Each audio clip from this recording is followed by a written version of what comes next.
Hey there, internet friends, and welcome to That D Plus Show. Class is in session for the only show from that nerdy site that lets you know what kind of quality to expect right there from the name. I'm your host, Trevor Starkey, and each week I dive into a different Disney Plus offering and discuss its history, how it holds up today, and my general impressions. This show is made possible entirely by the support of our patrons over at patreon.com/thatnerdysite, so if you like the show and you can support us over there, we would definitely appreciate it, but if you can't, no big deal. The fact that you're listening is awesome, and of course, we would love it if you like, subscribe, rate, review, and share the podcast with your friends. Another solo episode this week as I am diving into Hercules the Animated Series. Specifically, I watched the first couple episodes on Disney Plus, which are Hercules and the Apollo Mission and Hercules and the King of Thessaly. And the reason I picked Hercules, the animated series here, was it was something I wanted to kind of visit after talking about the film a few weeks back.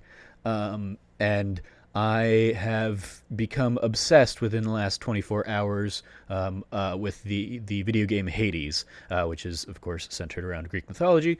So I was like, when I was figuring out what to do for this week's episode, I was like, Hercules, animated series. I can squeeze in a couple episodes of that while maybe still playing Hades or maybe not, but I don't have to, necessarily dive into too many other things around that one. So that's why we're doing a quick episode here on Hercules, the animated series.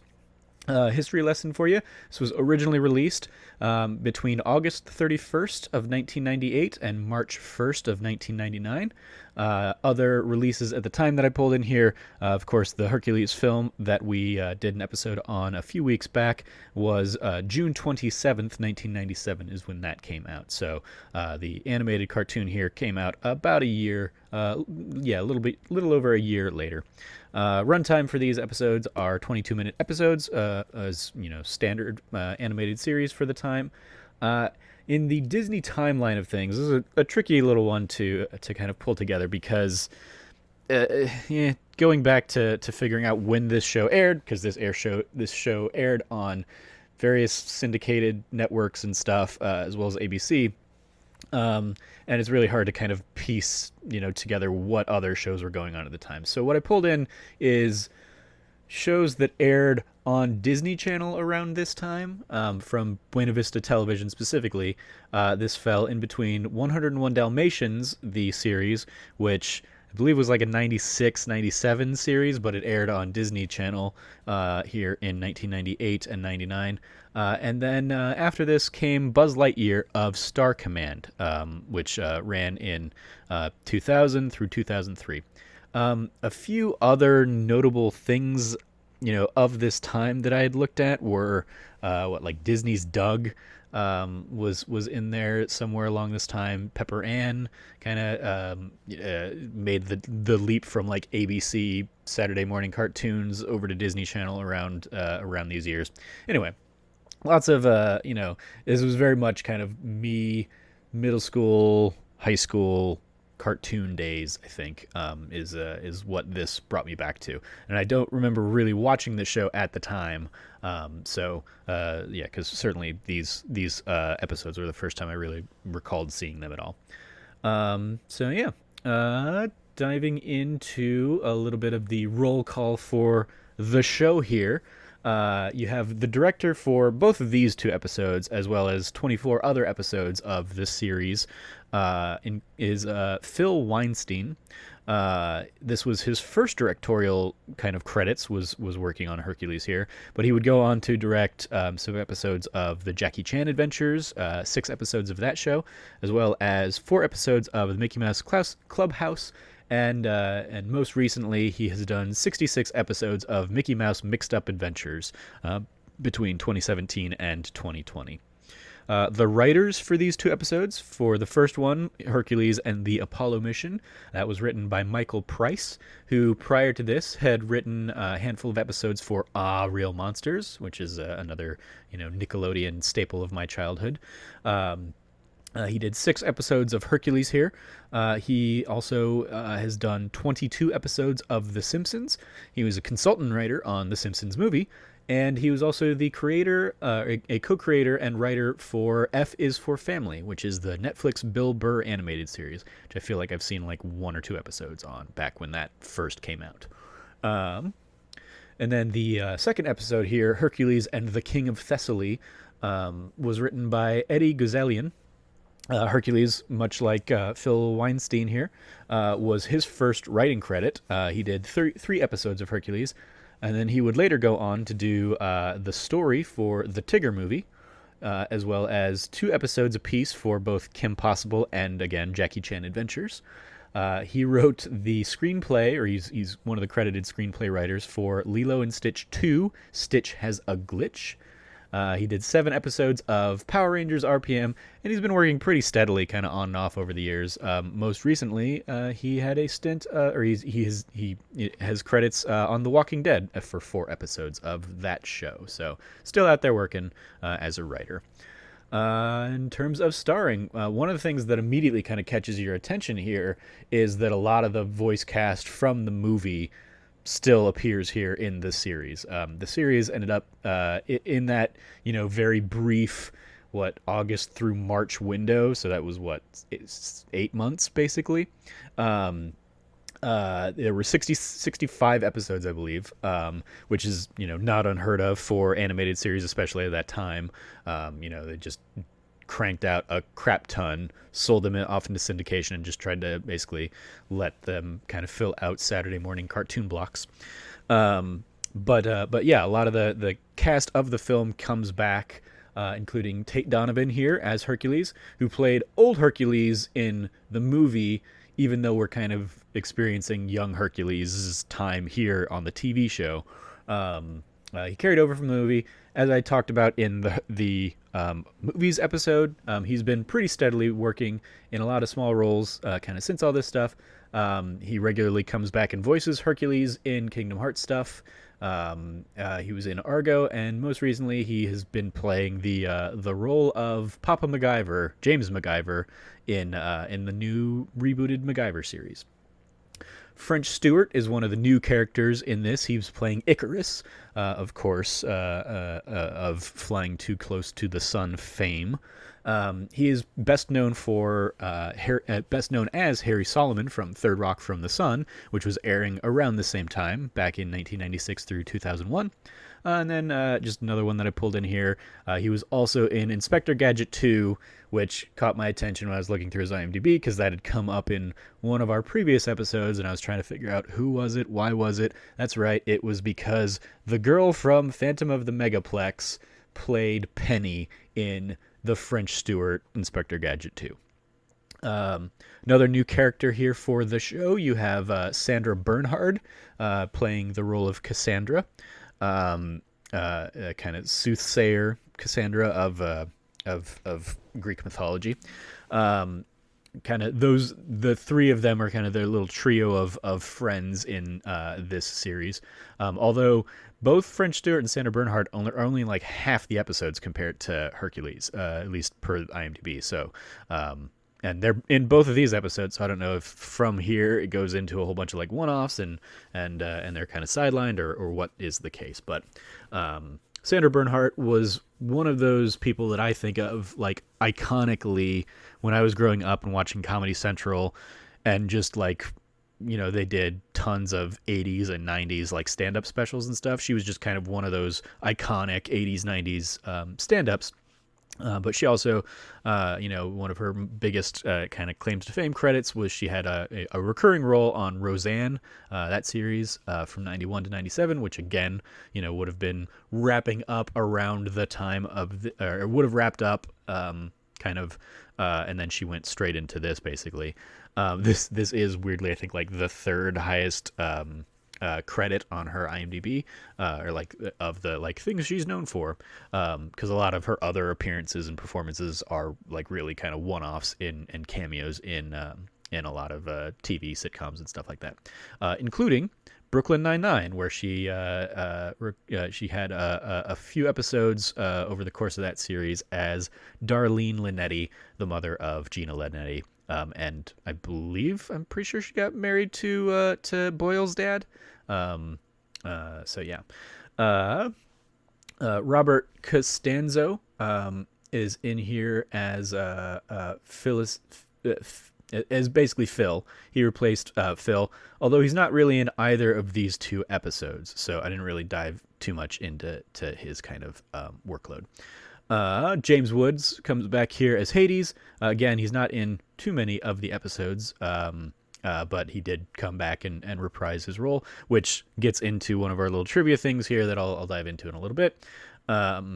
Robert Stack, I believe, took over the role of as Bob the narrator here, from Charlton Heston. Had that kind of little cameo in the film. And he has notably he played Harvey Bullock in Batman animated series and the new Batman Adventures and all that kind of all those Batman shows of the time.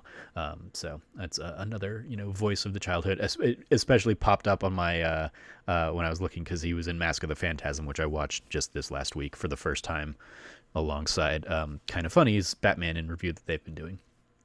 And then continuing the Batman tie-in, you have Diedrich Bader is in a number of episodes in the series as Adonis. Diedrich Bader, of course, known for Office Space and Napoleon Dynamite and the Drew Carey Show, as well as playing Batman. He's basically one of the other animated Batman aside from Kevin Conroy, having played Batman in both Batman the Brave and the Bold as well as the recent Harley Quinn series. A few other kind of just cameos that didn't really get too much play in these episodes and certainly are kind of lower on the IMDb cast sheet, but that I pulled in here. Bobcat Goldthwait and Matt Frewer are kind of reprising their roles as Pain and Panic when they show up on the series from the film. Paul Schaefer in one of these episodes does come in here as Hermes, who of course was David Letterman's band leader for many, many years. Keith David, who I remember kind of commenting about during the movie episode, is because he had one or two lines in the movie, reprises his role here in the first episode as Apollo. And of course, Keith David, well known from Community and the Saints Row games, as well as he would come back to Disney to play Dr. Facilier in The Princess and the Frog. And then Rip Torn does kind of, he steps away. Him and Danny DeVito were basically the two that didn't come back for the series. So Rip Torn isn't back as Zeus, but Corey Burton, who was one of the kind of the miscellaneous characters in the film, he takes over the role of Zeus here on the series. And as I mentioned in the last episode about Hercules, some of the other things he's done kind of out there are he took over, or he kind of is Count Dooku in a lot of the Star Wars canon, Clone Wars and Rebels and stuff like that. And then he also, in addition to playing Zeus here, he also played Zeus in the God of War video games. So yeah. A little bit of trivia for this series.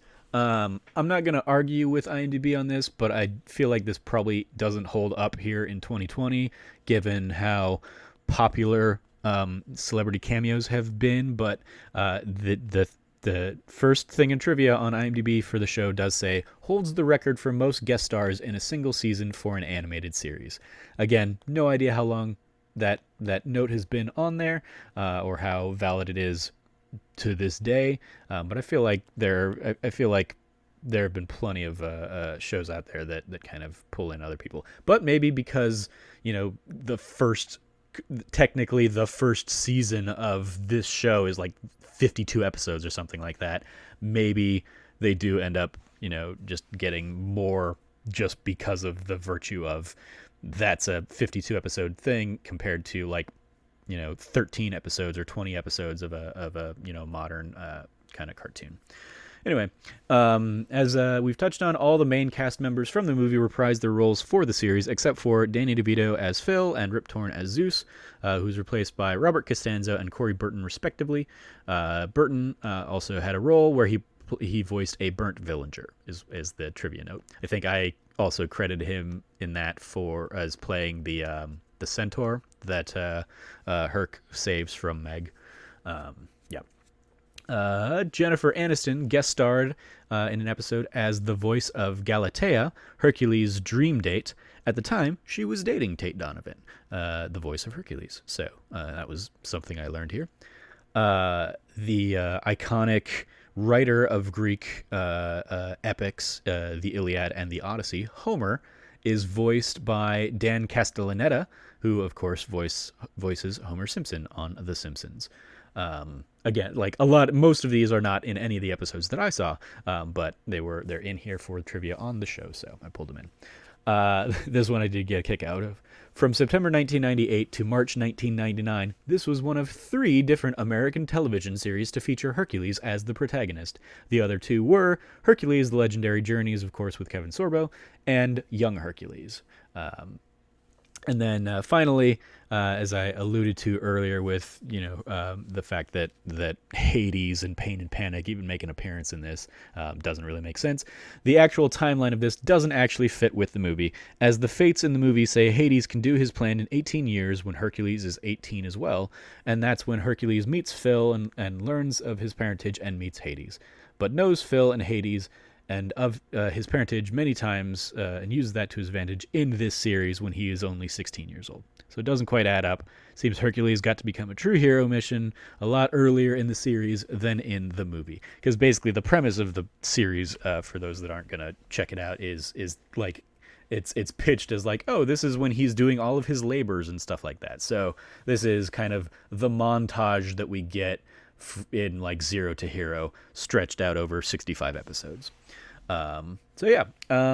So does this hold up? So the first thing that really stood out to me in this is the animation quality is significantly lower than that of the films.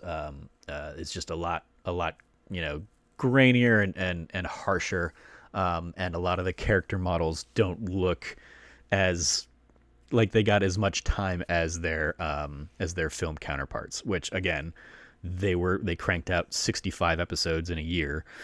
So that doesn't really surprise me, especially given, again, animation standards of the time. But it definitely it bears mentioning.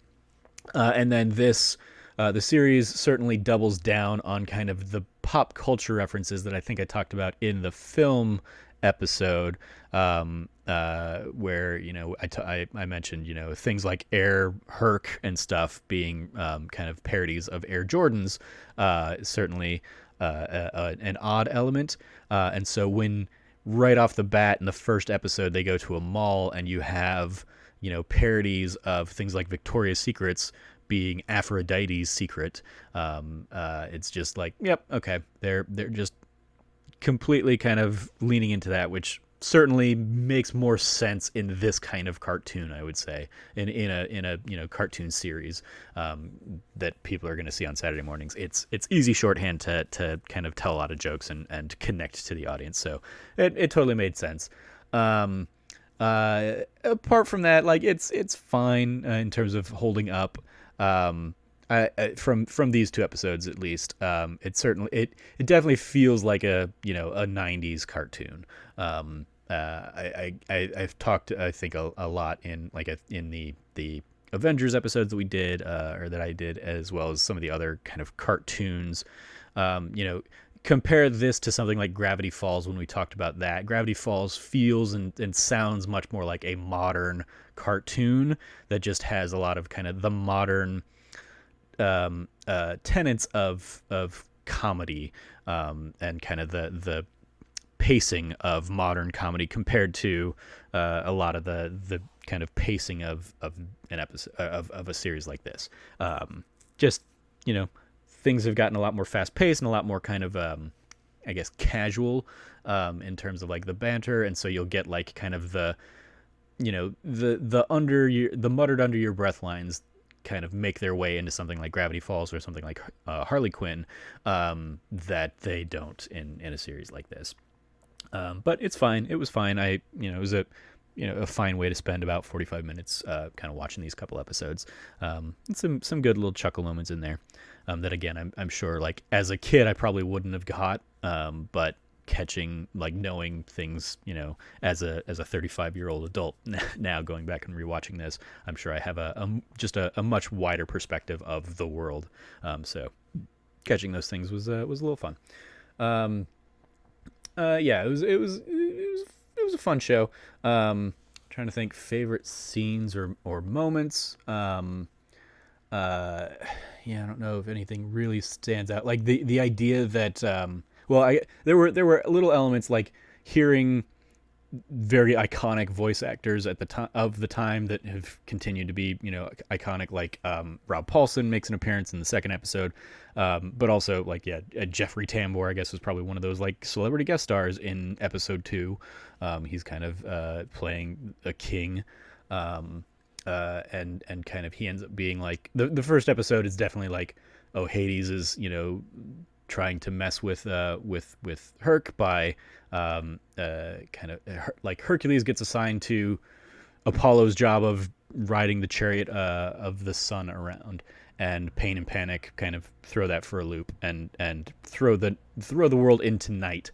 And there's looting and robbing and stuff, and Cassandra's just like, whatever, I don't care, I'm fine with this.